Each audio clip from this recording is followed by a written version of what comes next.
Spoilers ahead, obviously. So for the ending of Avowed is based off the decisions that you made throughout the game. Specifically, whether you freed Sapadal, who is your god, whether you killed Sapadal, who is your god, whether you went against the Emperor, which are your dear people, and whether you challenged Inquisitor Lodwyn. Now, for my playthrough, I not only decided to kill Sapadal, my god, and Inquisitor Lodwyn, but I also freed all the people of the lands and went against the Empire. In result, these were my circumstances for the final encounter, along with its outcomes. Enjoy. Send me your aid! It wasn't wrong! It burns!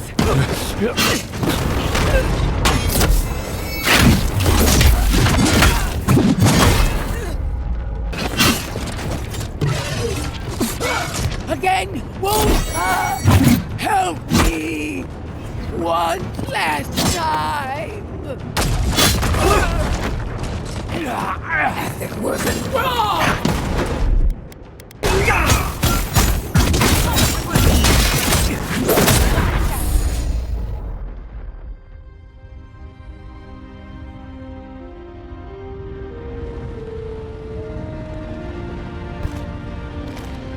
Wherever Lodwyn is now, she must be seething.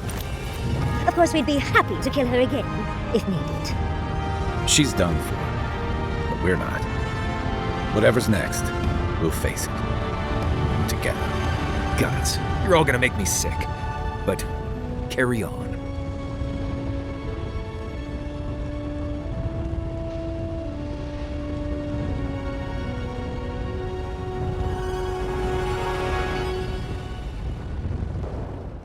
Silence falls over Paradis, as though the city is holding its breath. Then you hear it, the ringing of a distant bell, the waving of banners, and cheers of victory. After a short and bloody conflict, the dust has finally begun to settle. There is an absence in your thoughts where Sapadal dwelled. Once, the god of the living lands would have flinched at this rare moment of tranquility. Instead, they are one with the silence. The Paradis militia rallies to you, the outsider who defended them in their hour of need. Whatever happens next, you have won their confidence. You take a moment to reflect on the calm. Not so long ago, you arrived at these shores on a simple errand, which turned out to be anything but simple. The dream scourge is over, and the island has been cleansed of plague. A time of healing and mourning follows.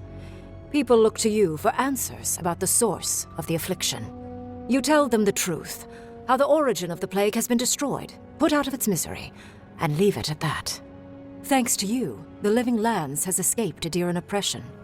The free settlements unite under a common banner and begin the fraught process of negotiating new traditions and values. The Empire withdraws. The frontier remains wild, but not for long. For the rebels of Paradis, this is not a victory they can share. Fearing your wrath, they retreat deeper into the wilderness, taking their secrets and ideals with them. The refugees of Emerald Stair find a cold welcome in the city of Paradis. Animancy is frowned upon, but their knowledge of agriculture is highly valued.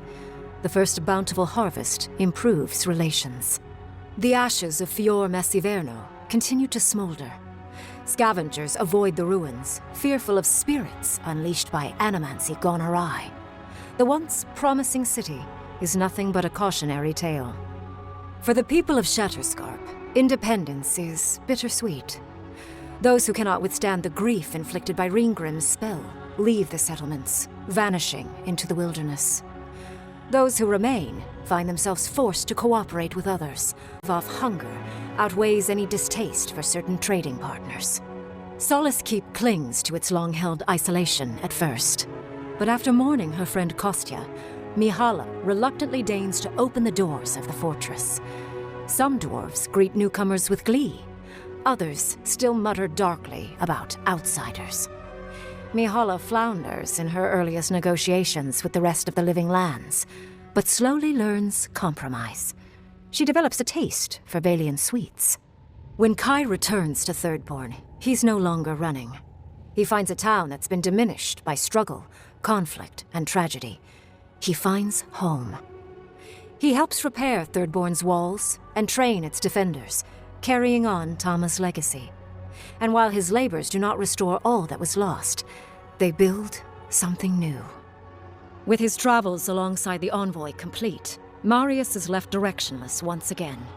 Rather than disappearing into his cups, however, Marius leans on his time among his companions to give him the strength to re-enter society and find comfort in civilization.